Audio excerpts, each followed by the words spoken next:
Okay, welcome back. We are here for another weekday wellness, and of course, with our favorite person, Jessica Wachowski from the Vail Relationship Institute. Today, we're talking about something super special. It's that time of the year where people, are running, and all of a sudden, it's the holidays. You kind of forget it sneaks up on you. We were just talking about this not so long ago. So today, we're talking about joy. Joy of the holidays, right? So many of us get caught up in everything else in life and don't really experience authentic joy or know how to even cultivate it. So, today we're going to talk about how to bring more joy into our lives with Jessica and how this can impact how we show up in life. So, I'm going to hand it over to you, Jess. Okay, here we go. So because those of us live right now, it's a smaller, intimate group. I want to just spend some time checking in and guiding you in how to check in with yourself and offer that into the group and the community. So I just want you to think about, well, let me guide us maybe in a little meditation. That always helps us just get centered. It's at the end of a busy day, a busy time. And so if I invite you to close your eyes or a soft gaze downward, and we'll all do this. My eyes are closed. And let's just begin to inhale and exhale through our nose. And this is just a way to slow down. So often our days are so full. We transition so quickly. We sometimes leave parts of ourselves in the last meeting or experience we were in. So begin to notice your breath, simply what it feels like to breathe. Drawing your awareness just a bit more inward and into your body, out of your mind. Whatever you're sitting on, really allowing your body to melt into its support. And maybe on your next exhale, letting something go. Maybe it's a thought. Maybe it's some tightness. Whatever might keep you from being fully present here in this moment.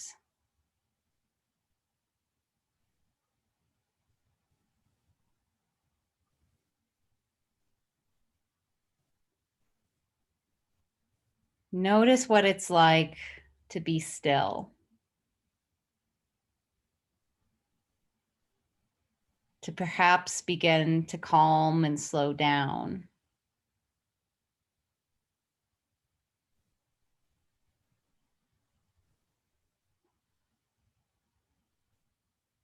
Notice whatever energy is present for you.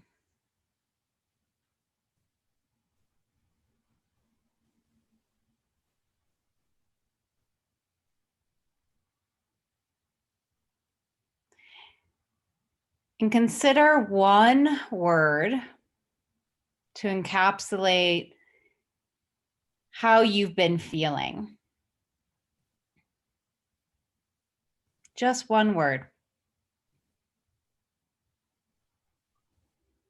And as we come back into the room, I'd like for us to go around and share that one word. Without explaining anything about it, simply state your word.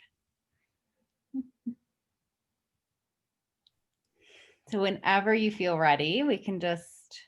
My word was heavy, or is heavy. Heavy. Thank you. Erratic. Erratic. Mine is awful. Oh. Trapped. I'm thinking about your red van and I feel trapped. Oh, interesting, I feel you. Oh my gosh, I love that. Mine is uncertain. Beautiful. So we'll play with these words a little bit more later on as we get deeper into this conversation. And even again, noticing curiosity, growing and expanding our awareness is so key to our well-being, and to cultivating joy. And so notice what it's like to notice, right? It's kind of a wild thing to be like, wow, awful. Without, again, we've talked about this in earlier sessions around maybe not getting so attached and caught up by it, but noticing what's awful like in my body. So I'd like to maybe get curious with you all about when you hear the word joy, what comes up for you?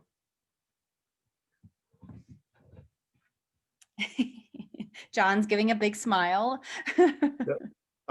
Laughter was the first time came to my mind. Laughter. Love that. But I don't want to take John's joy away, so I'm giving him the smile first.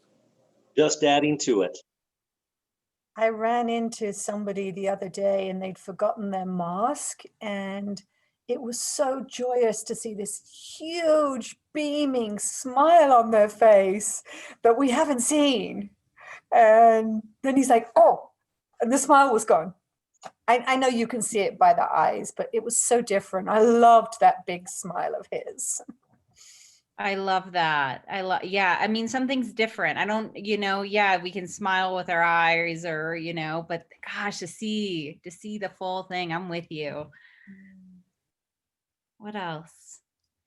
When I think of joy, I think of children. Me too. There's such an innocence that they're in their joy. John chuckles because not every child is innocent. I am a parent of two. I know that for a fact. I can attest to it. But really, I mean, just that innocence of like when they're just laughing. Yeah. That's joy. They have like real, their laughs are real joy, true joy. I'm with you. I hear what you're saying. Yeah, I kind of went to a childlike place too. Now consider, like, when you hear happiness and joy, is there a difference for any of you? Do you feel a difference in what those are? Yeah. What is that? Maybe joy is just spontaneous. I like that. Yeah, so joy is the feeling in the moment, and happiness is like a state of mind.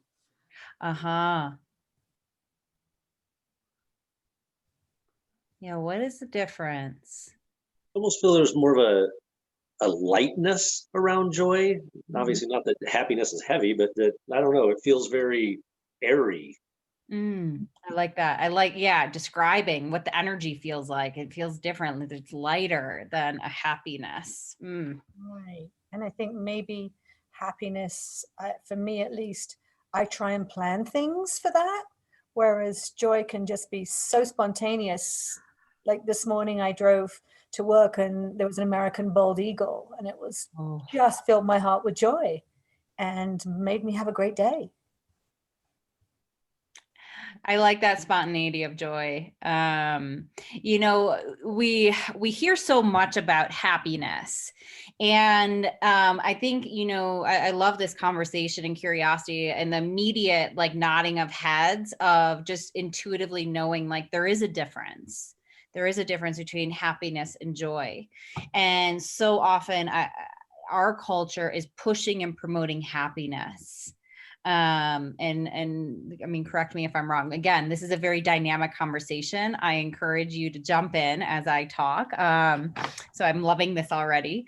And, happiness, when we really start to look at it, it's a game of chase because it's always external.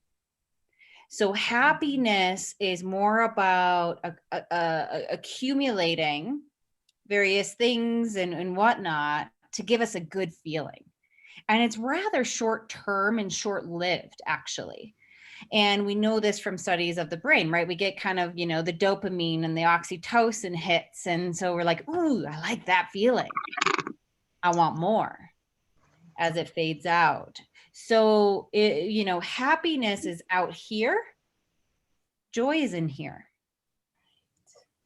Joy is cultivated and nourished from a place that's inside, and you cannot get it outside. And in fact, similar to what like real love is, it's like joy and love live in here. And sometimes we forget it's there. And that might be a feeling of fear. That might be a feeling of anxiety. When we forget that love and joy have unconditional, forever aspects to their nature. I remember, and I'll invite you all to maybe think about some of your early experiences of feeling or witnessing joy. It was my first time traveling when I was in college to West Africa. And I remember just being struck by the joy of the people I was surrounded by. They may have been not so rich with material things, but the joy that literally I could feel radiate from their hearts and their beings, I was so awestruck by. I almost didn't know what it was. I was like, what is that? I don't see that, in the communities and people I'm with back in the States. Sure, we can be quite happy and cheerful, but my God, like pure joy is another level. And it's truly considered one of the highest vibrations. So we that's not just woo-woo stuff. We can measure vibrations of emotion. And it's very cool to look into that. And so I remember being so awestruck about them, being like, I want that. What is that? And so I just share that as such a striking contrast in how that joy is so connected to the richness of relationship and what really cultivates true, wholehearted connection. And joy is such a key ingredient to that, because for us to feel joy, and I think this is where the spontaneity you were speaking about, Katie, fits in. Our hearts have to be wide open. Okay. We cannot even have like a guard on there at all. So that's why joy is the most vulnerable emotion. Just sit with that a little bit. Joy is the most vulnerable emotion. People usually give me a look like, huh? What do you mean? That's so unfortunate. Say more, Katie. What do you mean? Oh, that's such a shame that we can't have it because we're guarded. Yeah. Well, right. Yes. It's very sad that we are blocking joy from ourselves because we're so like this usually in our world. And we're scared and we're not sure if I can trust you. And there's so much of that defensiveness. It's sad. And then we become suckers for the chase of happiness. Can you start to see it, right? Like, well, you can't have joy, so here, take this substitute, right? And then that's kind of fueling, right, this chase, the consumerism and the addiction to trying to obtain happiness on the outside, rather than learning and practicing how to cultivate joy from the inside and learning how to open. And I think that this is so important around this time of year where we're all extra vulnerable to the projections of materialism. I'm not against gifts. I love giving them. We talked about this last time, right? The receiving and, but why, what's the why? Why are we doing it? Is it out of generosity? Is it out of joy and love? Or is it a check and a supposed to? And I think this will give me happiness. These are just things to become conscious of, careful of judgment. We just want to be more aware is always my invitation. And I think that happiness, right? It is more about like the status and the material, which is more of a function of our ego versus our heart. And so I'm curious for you to just pause maybe and think about, like, when do I feel joy? And I'd love to hear. I think we already heard some, like the spontaneity and beauty of Mother Nature. I'm so with you there. The laugh of a child who's just open, right? You get it, Holly? If that child's like, I'm just here, man, having a good time. I'm not worried about what you think, you know? What else? When have you felt joy, John? I'm going to backtrack a second and then come back. It was funny, as I mentioned, joy seemed lighter, more airy. And then you kind of jumped into happiness is connected to things, and I'm paraphrasing down, obviously, here. Sure. As you were saying it, I was kind of recognizing it as well, as I think that becomes kind of that light airiness factor for me, is that the joy is about me and my experience with it, where happiness a lot of times is connected to something or someone. Yeah. And so there's no commitment, and that's a whole nother conversation. We'll take that offline. But joy doesn't have a commitment, because as you said, it's more an internal, personal item, what you're going to get that from, or not really what you get it from, but just what brought it to you. The bald eagle story I love.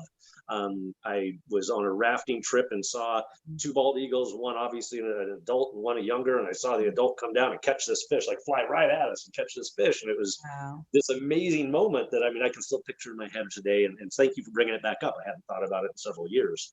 Bringing it back to the question in there. I have a daughter, she's 12. Just the thought of her brings me joy. Obviously, having all the wonderful experiences, and the reality in hindsight, after the harder experiences go by, those bring me joy to reflect on as well, because I know it's a growing moment, well, for both of us, to be able to go through that as well. The nature aspect, I ride the train to and from work. I actually got off the train just a little while ago, and the sunset over the mountains had this beautiful, I mean, just razor thin, super hot orange in this blue sky, and it was just amazingly beautiful. And I think joy, at least, I don't know, probably across the board, it does become an appreciation. It's an appreciation for the people, the natural things that just occur to you, around you, for you, just naturally. That's beautiful. Ben, do you have any thoughts about how you have experienced joy in your life, or one time that it really stood out to you? It is. I thought about it while John was talking. I was like, man, I have to go back a long time when there was just a moment where you felt joy for myself, pretty much, not being selfish, but it's like a joy moment that I have for myself. It is for me, if I can share a moment, if I can do something, for example, for my wife, and she just likes it so much, that gives me joy, because I can kind of manage her dreams a little bit. In this case, when we did math homework for her college degree together, and then so for her it is just this overwhelming task of math, and for me it's just, nah, that's okay, that's easy. But then for her, then, oh my God, I got a 94 in the class, and she's so happy, and it's like, perfect, that's awesome. Then and then it gets a step forward into her dreams, and I think that's for me, is if I can share it with somebody. You mentioned Africa, so I've been on a safari as well, and it was the first that hits me when you land and you're in this big city, and you pretty much see kids playing in trash, and you were like, oh my God. And then you drive 15 minutes out, and they have in, for us considered, they have nothing, but they're so joyful and happy and play with rocks and sticks and stones, and so you see the smile, that is kind of nice. So I have to share mine with my wife, maybe. Yeah, I love that. And notice what it's like to talk about your joyful experiences in a community, right? Like, when do we do that? How do we share our joys? Interesting, right? So Uh, the joy, I think it's more like internal. Yeah, if you're happy, you probably yes. shared more, and the Yeah. joy you keep for yourself, it's kind of like sacred. This is my treasure chest of joy that I want, and you're not part of it. Maybe I don't know. Yeah, let's keep exploring, and that could be your experience for sure. But there is so joy is has its own evolution, and the more we feel it on the inside, the more very organically it's rippling out, and we want to share it, and we very naturally see it in others and other experiences. So there's this very reciprocal relationship. It's like, when you're really like, you have fallen into love, like you are in it, right? And that's a very similar experience because your heart is wide open. And so you're more naturally loving towards others when you're in that flow of love. The thing for us troubled human beings, we have trouble staying in those state of the heart, I like to say. And so we fall in and out. And so the practice is learning again, pay attention to my words, it's cultivating. It's noticing when I'm not connected to the joyous parts of me, that then it calls, or there's an invitation to recenter, to get quiet and still and reconnect with the joy that again is always within you. Sometimes it can be a sucker to find, no doubt. Okay. And sometimes it really hides in like the darkest corner because sometimes we got to go on a journey to find it again. But it is always there. It is always there within us. I really believe, this is just me, it's kind of our true nature in a sense. Mhm. It's our true self. Mhm. And when we are relaxed and open and in that state of mind that we might sadly again call a non-ordinary state, we're in it. We're in the joy. So again, it's cultivated over time. Okay, there's no quick switch to flip, which we don't really like in our culture. There's no switch to be like, yeah, turn this, do this, X, Y, Z. There's no linear progression. I mean, I couldn't tell you in the last 10 years how many books have been written on how to find happiness. Joy's not like that. Joy's like, I'm here and I'm real patient. I'm going to be quiet. I'm not going to yell at you, give you, yeah, go chase. I'll be here. A question for you. What was that? I have a question for you. Yeah. Are there statistics on whether we are more likely to be in a joyous state when we're unplugged? I couldn't speak to that specifically, Katie, but my hunch is absolutely. Just from what I do know about the research around the impacts of technology on our brains, it's hijacking our emotional brain. Mhm. And that's exactly where I'm going, where to connect and cultivate joy, we have to feel. Yes. We have to be connected here. Mhm. And our devices disrupt that. Right. Yeah, so you're on to something. You're on to something. Now, I think it's important as we explore what is joy and looking at the conflict with happiness.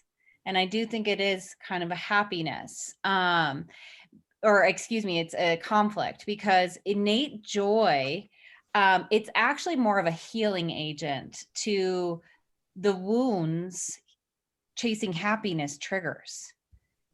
Because if we're external and chasing something that is short term and short lived, we're constantly feeling the wounds of inadequacy because it fades off, right? Just like a couple glasses of wine or anything else, it loses its edge. And so when we're stuck in the wheel of chasing happiness, we're constantly battling not enough, inadequate, something's wrong with me. Oh, I better go get the next hit of whatever will make me feel good. Rather than pausing and like I was saying before, oh, I gotta go inward. I got to reconnect to me and my well of joy through things like, I mean, meditation is profound. I don't think we can really go inward and connect deeply without getting still and silent and learning how to use our breath to open again. Is this making sense? Yes. Yeah. It's very different. And so that makes it hard at first. And it does demand a practice and a commitment. Like I said, this isn't a quick fix, but it's always there. So there's a guarantee with it. Jessica, I have a question. Yeah, please. I certainly don't live in that moment of joy often enough.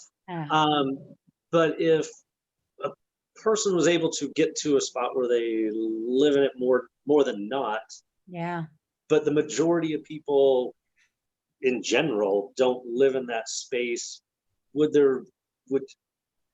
I would assume there would be a feeling of disconnect because you're living in joy when the people around you are not. Well, let's generalize it, not.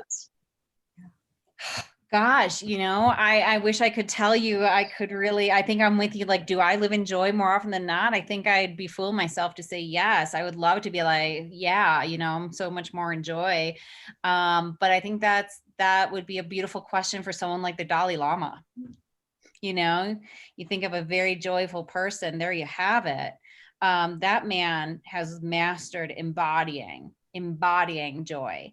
And from what I have read and in the moments that I've been able to sustain joy, you feel so connected to everything and the truth of everything. There isn't any concern about disconnect.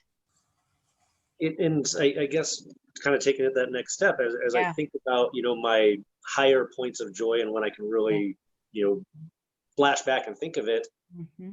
The people, and again, we're talking about now connection with people, is the people that I'm experiencing with, though, I have a high connection with. They're people that, I truly honor and enjoy their time and their company and really, in bold letters, trust. And my question kind of revolves around that everyday aspect when you're not around those people, but you're living in that space.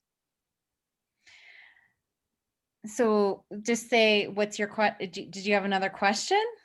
I don't know that it's another one, but more so that is, I would feel comfortable experiencing, sharing, as you said, it's the most vulnerable out there. Yeah. And I'm fairly comfortable sharing it with people I know, trust, respect, honor, those kind of things. But to live in that space outside of that group, I think becomes the larger challenge, I guess is maybe. Yes, John. That would be the invitation of that's your practice. That's your practice. How can I keep my heart open, even with those I might not feel comfortable with? Do you think it's because our culture, you have to have permission? Mm-hmm. And if we don't give ourselves permission, or, we don't trust that these people are around us are going to be okay with us giving ourselves permission. It's a sacred thing, but I don't know. It doesn't flow freely, I don't think. Yeah, I think we're butting up against, right, the dams and the rivers of, fears and constraint, right? That's all what constricts us, right? So that's our fear. And I love that idea of permission, and how we often do even subconsciously downplay and suppress joy because we actually have experiences of maybe being shamed or judged and even considered out of our minds if we were to really allow ourselves to get in there, right? Like, it's a very, what we're talking about, it does have very spiritual components to it, right? To open our hearts to that level where I am feeling deeply connected and united.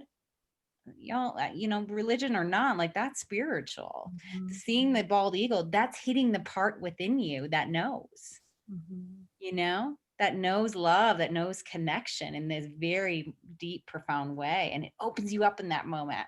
Yes. Yeah. And that sunrise, it gets you. It just gets something that's in here that nothing else can match. So it's really, yeah, it's expansive in its nature. And so, right, that again, the practice is how can I notice when my heart is closed? And just notice, no judgment, right? When does it close? When does it feel more open? That would be step one, is to spend good time noticing that, like months. Heart open, heart closed. There's no rush here. And then beginning to nudge, could I keep my heart open in the hard times, in the times when it's learned to close, usually through childhood conditioning? Can I learn that I can be okay keeping my heart open in a more joyous state, even in the face of suffering? Like, that's the ultimate. And that's where, if you're interested, if this is striking up interesting thoughts, you could look at like Buddhist philosophy. So Buddhists talk a lot about keeping the heart open in the face of suffering. And that's what I'd love to play with right now with you all. And welcome, Brooke. Looks like you've joined us. If you go back to your original one-word statement,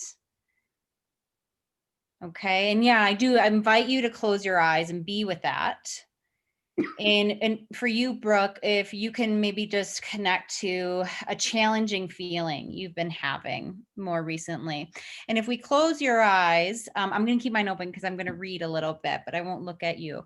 And just really feel that feeling. Feel the feelings. I think they were erratic, awful, uncertain, heavy.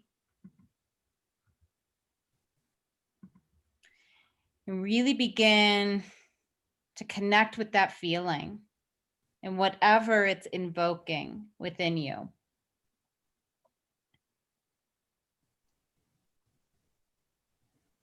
And begin to meet this feeling without any need to change it or fix it. In fact, maybe imagine sitting across from this feeling, rather close. You're almost touching. Like if you're sitting cross-legged, your knees might be just about to touch, and you and this feeling are sitting across from each other. And begin to look at this part of you, this tough part of you, this challenging feeling.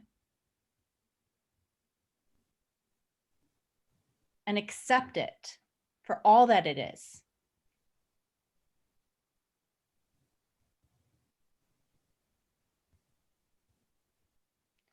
Practice seeing the heavy, the uncertain, the erratic, the awful through eyes that love.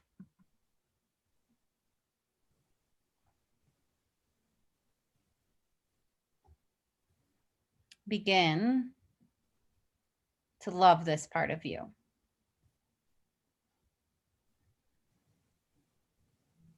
Meeting yourself with more compassion, more understanding.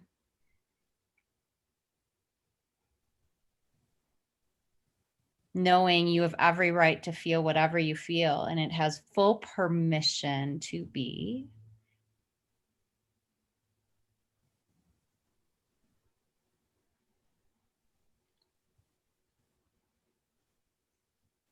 Now, for contrast, intentionally moving out of the space of the spaciousness of love, judge this part of you. Say what you usually say to it in your mind. Judge it, criticize it, shame it, try to fix it. Tell this part of you how wrong it is to be here, that it needs to be different.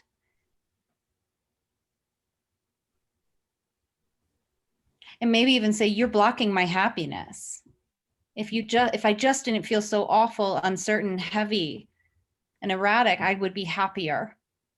Would you get on with it? Notice what that feels like.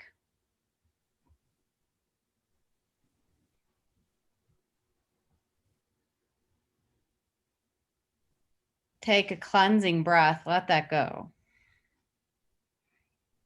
And let us move back. Let's move back into the space of compassion. Seeing this part for what it is and loving it every bit of the uncertainty, every bit of how dang erratic.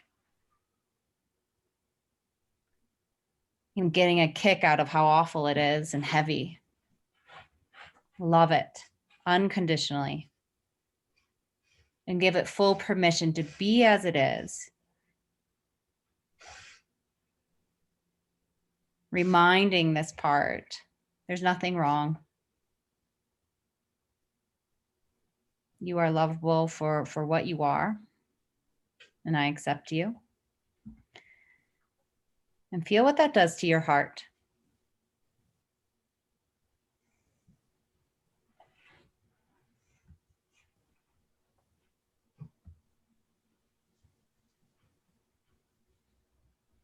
Imagine what that might be like to weave into your life.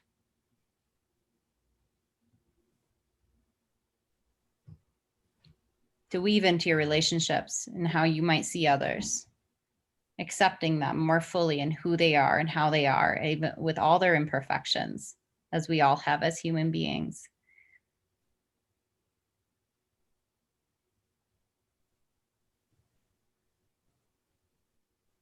Might you notice your heart expand and more joy enter? And even practice curving the edges of your mouth upwards into a soft smile. Giving yourself permission to smile. And notice what that feels like inside when you start to smile. Mm-hmm.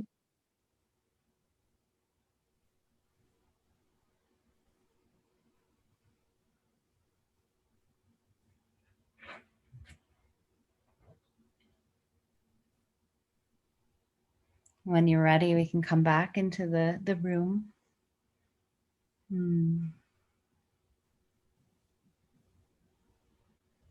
What is it like to meet yourself with kindness?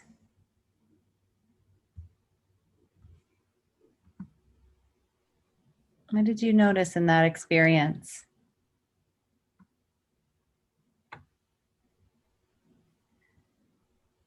Go with the single words, acceptance. Relief. Yeah. Acceptance, relief. Able to breathe. Oof. But it's too rare. Well, before we go there, can you just be, right? What was it like to go there? What was it like? Easier.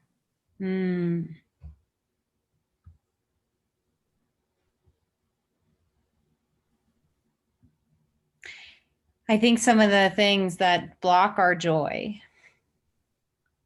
is, again, the inadequacy, the judgment, the shame, the lack of love and understanding, right? Of how we might yell, like, what was that like to step into maybe what is a little bit more common of, shaming that part. And even that playing with like blaming it. You're blocking my happiness. You're preventing me.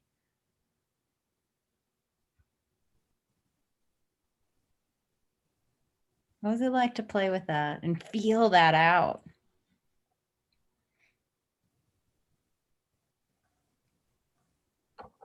It was a little easy just because, it's what I want to do. It becomes, I guess, the more ingrained pattern aspect of it.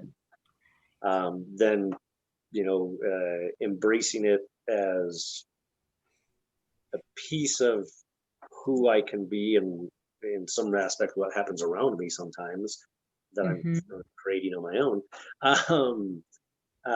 And so it's easy to push it away, shame it, put the ball up on it, then to accept it.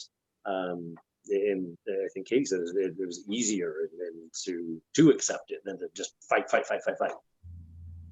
Yes. Yes. It's hard to have joy and love with the toughest parts of ourselves. Mm-hmm.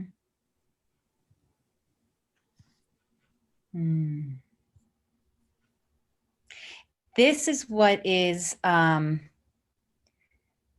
very different from what is called emotional bypassing or spiritual bypassing that promotes constant positivity. That does not, it blocks the right to feel what we feel and to learn how to be with those tough parts and not shame them or block them or tell them they shouldn't be here because they're preventing me from being happy. And so if I just change my mindset, that's a bunch of effing bullshit. And it's very dangerous and it's very toxic and it's very privileged to tell someone to choose happiness.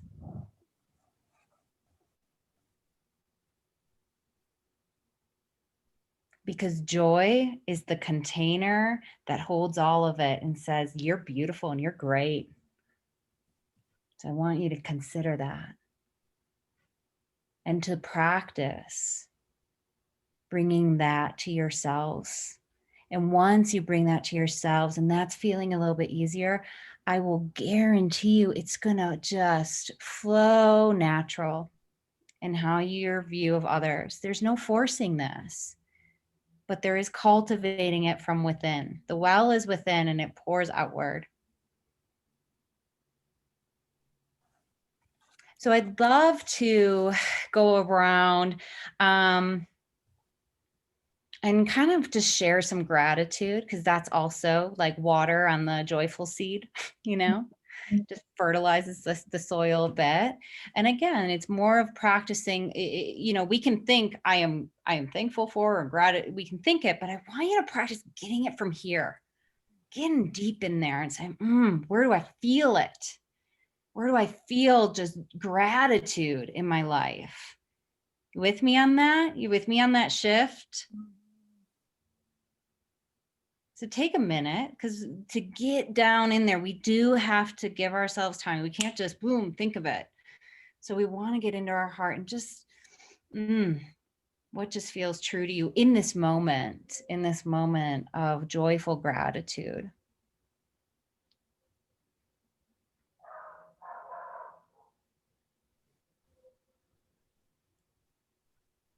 For me, I'm really feeling it of truly, I mean this from my heart of being here with you all. Like this conversation is just filling up my heart and literal my soul. And it's just like, oh, I'm feeling joy right now with you all. So I had a conversation this afternoon with my boss, the hotel manager, and I told him that he is the first leader that I have that I truly trust and can rely on. And I think that kind of sparked a little bit in me, is like that I'm at the place that I really enjoy working right now, enjoy making better, but also have no fear of taking risk because I know somebody has my back, and not I'm the first one to blame if something does go wrong. So I will tell him tomorrow, but I told him that he is the first one that I can truly know he has my back and I can trust. And he told me he will push me to get better every day a little bit, even though I don't know it. But I said, yes, please do. Oh, I love that, Benjamin. Thank you. Well, now the other one, they have to top it. That's the best one. That really is wonderful. That's hard to top.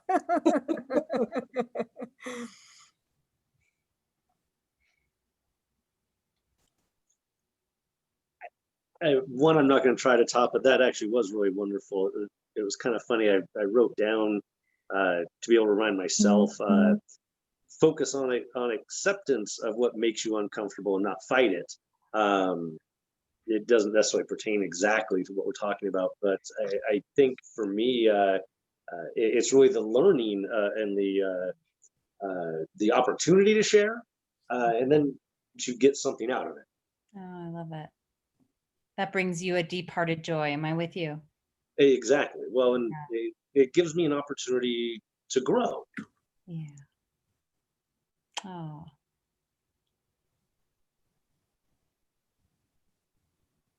What else?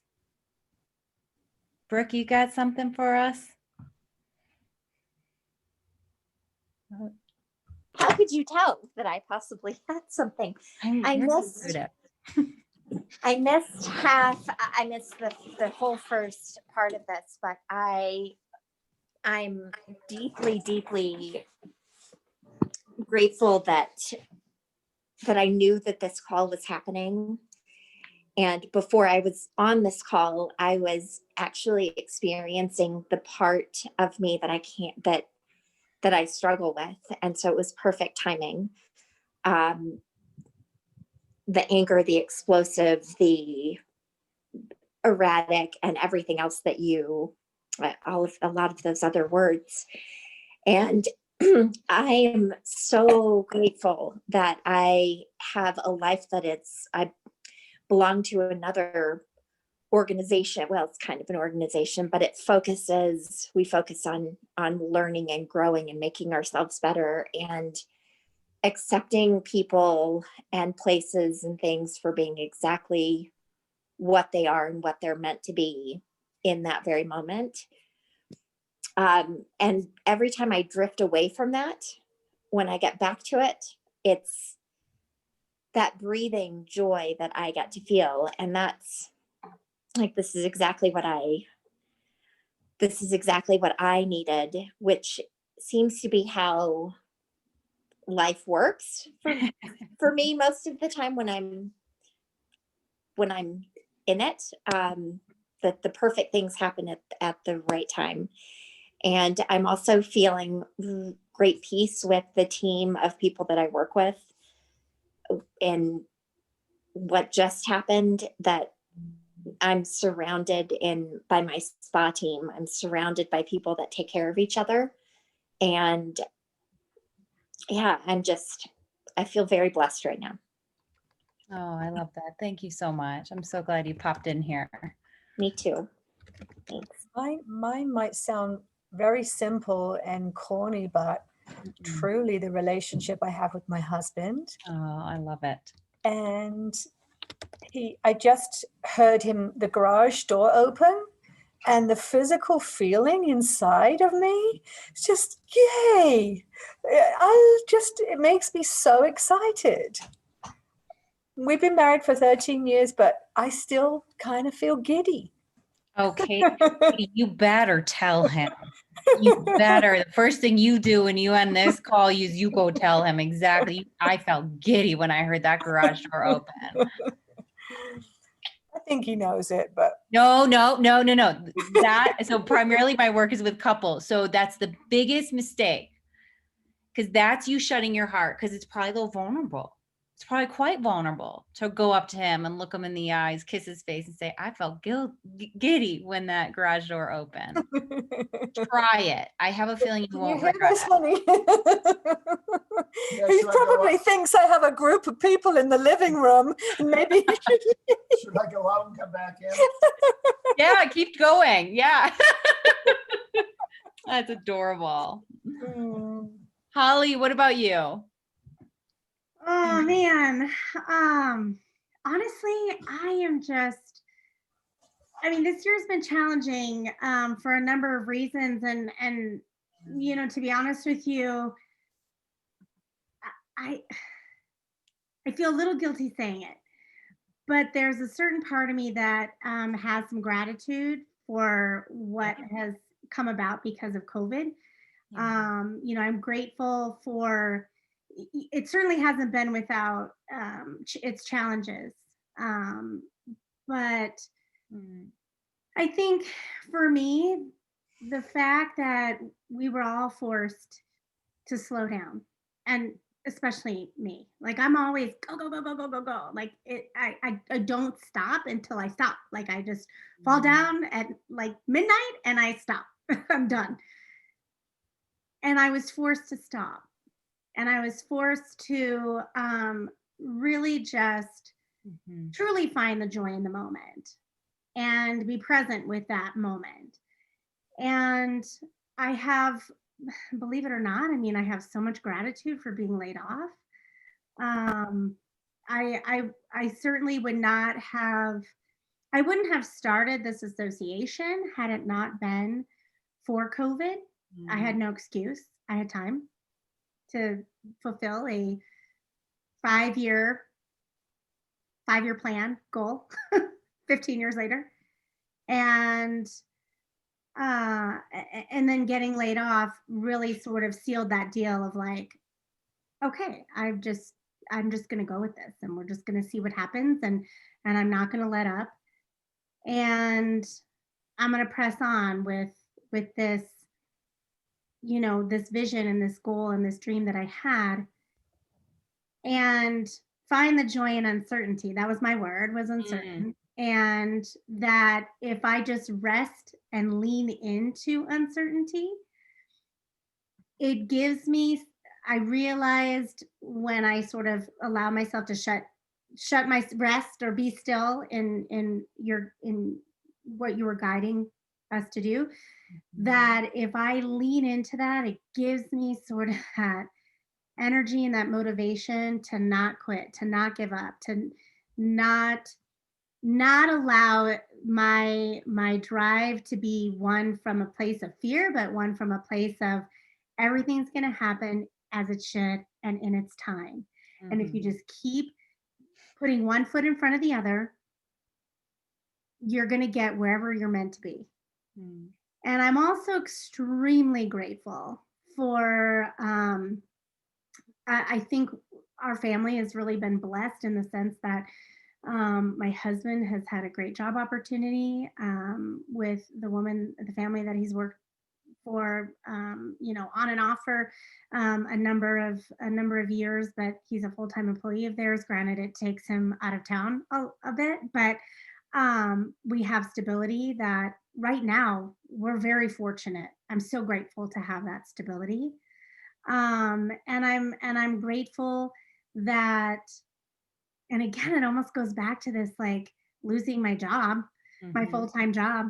I don't know how my husband would be out of town as often as he is, and I would have the opportunity to not be so out of touch with everything because I'd be running so much from one thing to another while trying to manage transitions from in-school learning, in-person learning to at-home learning and all of that sort of stuff.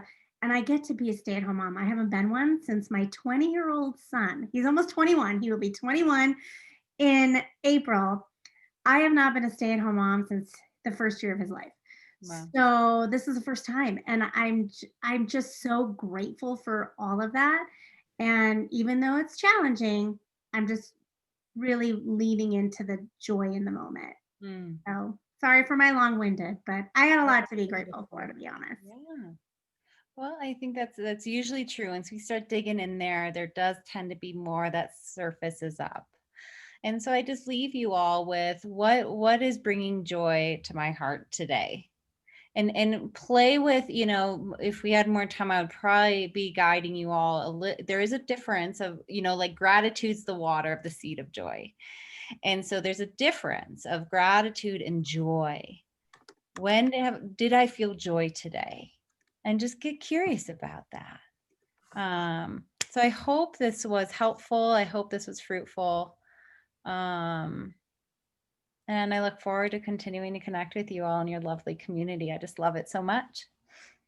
Oh my gosh, we love you. We will have to, I had to write that down. Obviously, that was the one key thing that I put down. I love that. Gratitude is the water for the seed of joy. For the seed, I put up the seed, but I love that. And so we will have to bring that conversation back to this group in the new year. at some point. I find everything, and I know so many people find these conversations to be very beneficial and probably their favorite thing that we offer.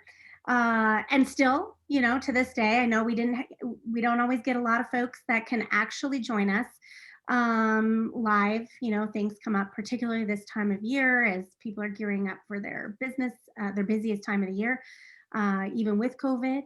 But I know that people watch these and they replay them. And that excites me because I can see how many people actually log in and look at the videos. So that's really cool.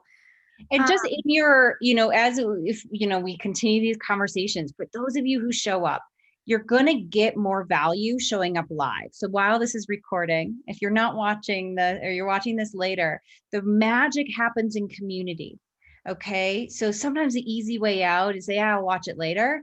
But you can feel we co-created an experience here by what you all shared and how we shared it and what we felt as we shared it real time. That's not what people get watching this. So I just want those of you who are here and maybe watching, really consider that in the future. And that's what we're really needing as we're still battling isolation is these are formats that we can cultivate actual connection. It's not just another Zoom meeting, is it? I hope it's not. It is not just so a little plug there for you, Holly, on those. I love it. Thank you. Yes, we would love to have more people engaging in the live conversation. It brings me so much joy too to have that interaction with all of you that are on the calls and you know, week after week or session after session join us. And so I certainly get a lot out of it, and we'd love to have you back. With that said, 2 more weeks, actually, really till the first of the year. We don't have anything happening till the first of the year. We wanted to give everybody this opportunity to take a little breather from us, I suppose. We will not be, you know, totally silent. Check your inboxes because we'll send out some emails and such leading up to the end of the year and announcing some of the great Spotlight series virtual webinars that we have, our weekday wellness plans that we have going into the new year and all of that. So enjoy your holiday. Happy Hanukkah. Again, to those of you who are smack dab in the middle of it, Merry Christmas to those of you who celebrate that. I forget exactly when Kwanzaa is. I know it's right around the same time. So if anybody listening celebrates that too, I know it's that time of year as well. Just happy holidays. And we will look forward to seeing you back here on the very first Wednesday of the year, which is January 6th. And that is actually at 12 p.m. We're doing our weekday wellness. Actually, it's kind of a cool conversation, the touchless technology edit. So join us then, 12 noon, Mountain Standard Time, 45 minutes of your time. We will look forward to seeing you. Happy holidays and a very blessed new year. Yeah. Thank you. Bye, y'all. Thank you.